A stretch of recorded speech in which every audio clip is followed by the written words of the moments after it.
Welcome to the BEASTwriter family, where social media engagement is encouraged. I am your host, Ryan Sakamoto, and today we are going to be going up in the AFC North, talking about the news regarding defensive end Stephon Tuitt. For those who don't know or don't follow Pittsburgh Steelers, which you do because you're in WF, but Stephon Tuitt is a player who is kind of like on the outside looking in at this point because he's been dealing with a lot of things off the field. We're going to go ahead and break it down as to why, as we approach the season opener, he may not be available because he hasn't been playing.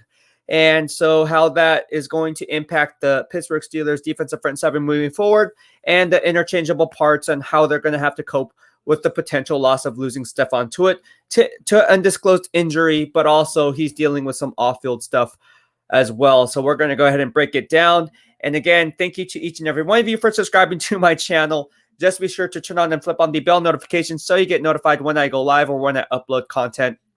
Also, please do me a solid and follow me on Discord. Join the Discord server here in the BEASTwriter family. I'll include that in the description box below. We have a huge announcement coming up. We give out season tickets to the actual games. Yes, only on Discord. So be sure to follow us on Discord. We do a lot of cool giveaways week in and week out. Not just season tickets, but a lot of cool other things. So I don't want you guys to miss out on these opportunities and be like, Beast, man, dude, what the heck? I didn't know about this. Well, that's why I'm putting it out there on every single one of my NFL news content videos, so you guys can go ahead and see what all the hype is about. So go ahead and be sure to subscribe on Discord to stay up to date on all things Beast. All right, so let's go ahead and break it down. We're going to start with Stephon Tuitt, defensive end from the Pittsburgh Steelers, who I am extremely high on. Let me just pull up the ticker here. All right, so Stephon Tuitt is, again, backtracking here. I break it down into three parameters. If you're new to following me or if you're just watching this video for the first time and how I formulate my analysis, I like to break it down in simplest form, right? So I break it down to three parameters. The first one is, who are the players or coaches involved? The second parameter is why the move was made, or in this case, potentially could be made. And the last but not least parameter is the instant gratification versus long-term gains. All right, so let's go ahead and talk about the first parameter. Who is Stephon Tuitt, right? Well, Stephon Tuitt is a 2014 second-round pick, drafted number 46 overall at Notre Dame, and he's criminally underrated. And what I mean by criminally underrated, I mean he wasn't even on the NFL Top 100 list. What a diss. In my grading system, for those who don't know, I do have a BWF grading system, and he graded out as the third best defensive tackle in the entire NFL. Second was the Cam Hayward, obviously. First is obviously Aaron Donald. But other than that, name a better interior defensive lineman better than Stephon Tuitt in 2020. And I'm not just talking about the sack numbers. I mean, don't be a box score reader, but even if that, he still didn't get the hype that he deserved. I mean, can you honestly say that Trey Hendrickson is better than Stephon Tuitt? Give me a break, bro. Give me a break. Anyways, he's criminally underrated, and he's often overshadowed by Cam Hayward. And I think they're on the same level. Now, I will say that Cam Hayward's more fundamentally sound, a little bit better, slightly better. But again, on that same tier, right? If you're thinking about fantasy football and talk about tiers, they're in that same tier, right? And his impact is just as great, right? And let me just go ahead and talk about my grading system for those who don't know. I know you Steelers fans and Steelers Nation love my grading system. I talked about Steven Nelson, why it was a good play to go ahead and release Steven Nelson. I also talked about Alex Highsmith and Kevin Dodson, how I believed heading into this season that they would become Pro Bowl talents. So things like this, I already reported 4 months ago, and it was because it's based on my grading system. So let's just talk about my grading system, right? Grading system the last 2 years for Stephon Tuitt, right? These are the numbers in the last 2 years, all right, when it comes to Stephon Tuitt, who is playing at a Pro Bowl level in my grading system. 5.5 tackles for loss for -8 yards. 7 tackles for no gain. All right. 17 tackle wins. So we're just talking about the run. That is some gaudy stat line numbers for a 3-4 defensive end. Mind you, he plays the 4 technique, right? Sometimes 3 or 4 technique, depending on how they want to play that and leverage that split based on where the tight end lines up. But you guys can see where this is going. Beast approved, right? And then you take it a step further, peeling back another layer of the onion to really get to the core. Let's talk about his pass rushing stats, right?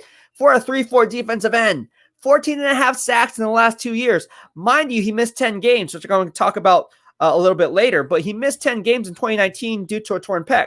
And he still racked up 14.5 sacks in 16 games, or not 16 games. And what is it? So you take 15 because he missed one game in 2020, 15 plus 10 in 25 games. 25 games of work, he racked up 14.5 sacks at a 3-4 defensive end. Wow. Wow. And then he has 8.5 quarterback hits in my grading system. He has 19 quarterback pressures, which ranks second on the team for defensive linemen, 2 forced fumbles, 4 pass breakups. The guy is an animal. The guy is an animal in my grading system.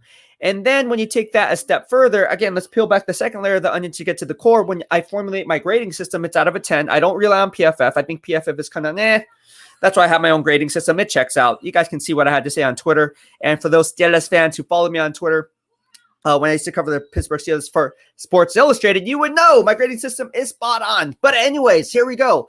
All right, he graded 7.1 out of a 10. 7.3 is at an all-pro level in my grading system. He graded just a 2/10 off of that, of 1 point at 7.1. So 7.1 out of a 10. Beast.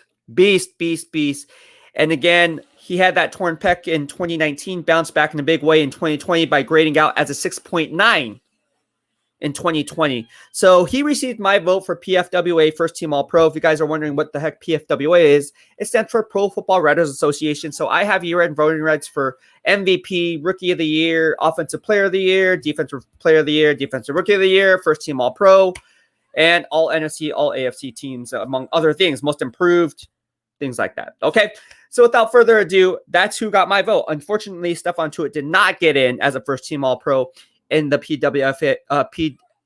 PFWA selections, but he should have been. All right.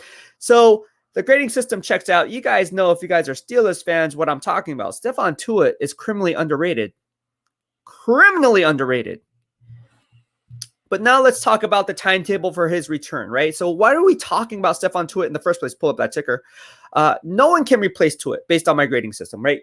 There's no plug and play that you can just kind of insert for Bud Dupree and have an Alex Highsmith waiting behind him. Alex Highsmith is a beast. He might be a Pro Bowl player this year. I'm telling you guys right now. Again, I did a video on that, as well as Kevin Dotson. Now Kevin Dotson is graded as the best interior guard in the preseason rankings when in preseason is all said and done. So it wasn't something that I was surprised about. The Raging Cajun, and again, the 4th round pick that the team drafted last year, I knew he was going to be a Pro Bowl stud because of the fact of what I saw from a small sample size that I saw in his game last year and coming out of that Raging Cajun. Again, Ike Charlton was also a Raging Cajun, for those who want some Steelers facts for you. All right. But let's get back to Stephon Tuitt, right? There's no plug and play behind Stephon Tuitt who can be on that type of a level. Just plain and simple, right? And when you talk about a 3-4 defensive end who can be equally aggressive and successful versus run versus pass, where are you going to find that sample? Where are you going to find that guy, right? Where is that sample size to pull from where you can actually say and be confident and be like, hey, look, Stephon Tuitt's going to be a huge loss, but we can, by committee, make up for it. I don't know. I'm not so sure. Again, when you're playing on a 3-4 defensive end, odd man front, it's a lot more difficult than saying a plug and play as a 4-3 defensive end, right? So different schemes call for different positional valuation of a player. And I think GM Kevin Colbert understands this. And Tuitts don't grow on trees, right? Tuitts do not grow on trees. And Tuitt, for those who don't know, is coping with the loss of losing his brother to a hit and run accident. I mean, this is something that I think would weigh on all of us. And thoughts and prayers to Stephon Tuitt and his family. Condolences go out to him and his family right now as he's dealing with this difficult time. But it just goes to show, right, that the timetable for Tuitt or for anyone who is under these circumstances, it's hard. Like, how can you gauge? How can your mind be solely on football when you just lost your brother to a hit and run act, a tragic act? I mean, it's just, it's crazy. It's just mind boggling. I don't know how I would deal with losing a sibling, like my sister or whatnot, and how would I deal? I don't know. I don't know if I'd be doing this video right now. So I really feel for Stephon Tuitt. And again, the timetable for his return, we don't know.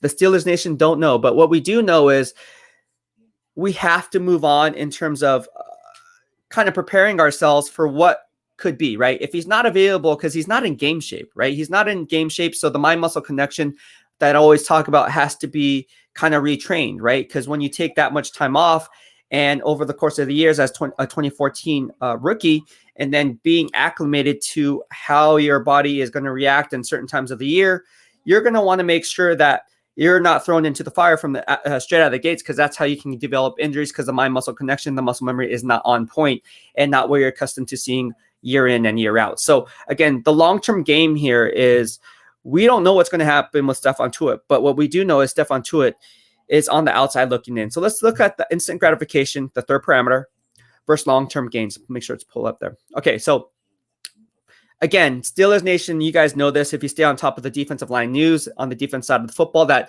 nose tackle Tyson Alu has been switched out to defensive end in some circumstances, and they actually plugged and played Chris Wormley to nose tackle. So you can kind of see a game of musical chairs. Something that we witnessed in 2019 when I covered the Steelers for Sports Illustrated is what you saw when Javon Hargrave bolted in 2020 for the Philadelphia Eagles, and then you see Tyson Alu in the defensive end position now kick into nose tackle, replacing Javon Hargrave, and he had a all-pro level in my grading system, playing at an all-pro level in my grading system, grading out as an 8.2 out of a 10. So Tyson Alu, who is going to be shipped back out, I shouldn't say shipped out because that sounds like he's traded, but going to the Jacksonville Jaguars where his NFL grind started, he opted to come back this offseason. You know what? I want to be in Jacksonville. Sorry, Balky. Sorry, Urban Meyer. I want to be with Kevin Colbert, where I was playing at an all-pro level in BEASTwriter's grading system, grading out as an 8.2 out of a 10. Now he's being kicked out to defensive end, which he saw in 2019 before moving inside again, like I said, replacing Javon Hargrave in 2020. So they're kind of playing a game of musical chairs there because Chris Wormley, who they traded for last year with the rival Baltimore Ravens, and it hasn't only been done, I think, one time in the previous 20, 25 years, that was something that is kind of concerning to me, simply because I'm not sure that Chris Wormley can play that 3-4 nose tackle position. Now, he did play in the last preseason starting at 3-4 defensive end, so we just have to know and kind of see how that one plays out. They might be moving parts here, and they also drafted Isaiah Ludermelk in the 5th round, so I really like Isaiah Ludermelk. But unfortunately, again, when you have all these moving parts along the defensive line, when one player along the 3-4 defensive front can have a circus effect or a domino effect on how the other moving parts behind them are going to play out, it really kind of puts a bind on the personnel, because again, going into the season, you kind of want to know who that 3-4 defensive end position without having to move Tyson Alu outside to 3-4 defensive end, and then having to move Chris Wormley in at nose tackle and insert him there. So if it was me, I would keep nose tackle Tyson Alu at the 3-4 nose tackle position, because again, in my grading system, graded out as an 8.2 out of a 10. That is beastly. And the only moving part that you'll have to make is on the left side, right? Or the right side, whatever the case may be, right? So that 3-4 defensive end position, which I would insert Chris Wormley and have him play there. Because again, when the Ravens made that trade and the Steelers made that trade and agreed to trade within the division for Chris Wormley was viewed as a 3-4 defensive end, not a nose tackle. Let's not joke around about that. So again, I do like Isaiah Ludermelk. They do have Isaiah Buggs. Roll Tide roll, Isaiah Buggs. But unfortunately, that's basically it. I mean, Mondro, I'm not very high on. In my grading system, doesn't grade very high. I think he is, he's just a guy, in my opinion. I don't know what else to say. But aside from the other two guys, I like them. I like Isaiah Ludermelk. I like Chris Wormley. I think they can get it done. But will they be on the same level as a Stephon Tuitt? I would have to say no. All right. I would have to say no. And again, it's just going to be interesting to see how this plays out. And like Mike Tomlin always says, the standard is the standard. So no matter how Stephon Tuitt returns, or if he's going to be able to return at all this season, because we don't know what's going on. He has an undisclosed injury and he's dealing with some mental, his mental health, because again, I think it would have that type of effect on anyone. Prayers go out to Stephon Tuitt. I hope for a speedy recovery. I hope he can return, because again, Stephon Tuitt, when he's on his game, is one of the best defensive linemen in the NFL. And when I talk about best, I'm talking about top 5 IDLs, interior defensive linemen. And I just really hope that he can bounce back from this, and thoughts and prayers go out to his and family first and foremost, because again, in the NFL and in life, there's more to football than just simply X's and O's. So yeah, my heart goes out to Stephon Tuitt and his family. So if you're watching this, thoughts and prayers here in the BWF. But Mike Tomlin, he always says the standard is the standard. One man's misfortune is another man's opportunity. And I think we're going to see that when it comes to Isaiah Ludermelk, when it comes to Chris Wormley, and some of these other backup players. All right. Well, that'll be it for this Steelers video. If you liked what I had to say on the Pittsburgh Steelers and want more of my Steelers content, please be sure to hit the subscribe button in the lower right-hand corner of your screen as you stay up to date on all things Beast in real time. Thank you so much for tuning in, Steelers Nation, BWF family. I hope you had a lot of fun. Drop your comments in the section below and let me know what your thoughts are as we keep things Beast all the time. Thank you for tuning in. Have a good day. BEASTwriter out.